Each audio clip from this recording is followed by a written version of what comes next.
al hoe belangrik my familie is. 'n Familie is soos 'n rots in 'n samelewing. Mens kan jou vriende kies, maar nie jou familie. Dit moeilik is dit, as jy nie kies so stout soos myne is. Dit is mamma en papa se werk om na ons te kyk, want God het hulle vir ons geleen.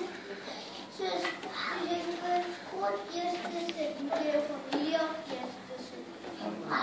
My papa laat vir my baie spesiaal en uniek. Soms is hy baie kwaad vir my, is hy nog steeds lief vir my. En hy wys vir my die regte pad. Elke keer as ons klaar gaan eet, gaan speel ons op die groot bed. My mamma is die een wat ons gehoorsaam wees en flits in die huis. Sy is 'n liefdevolle vrou. Sy lees vir ons storie elke dag voor ons gaan slaap. Sy maak die lekkerste pizza. En as ons siek is sy soos 'n dokter.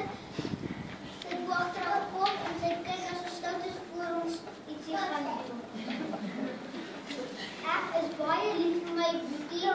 Hy steel elke keer my speelgoed en hy gee my vinnig die skuld. Al is ons net die groot verskil, is ons nog steeds groot maatjies. Ek kan nie myself lewe, ek dink so my mamma, papa en boetie.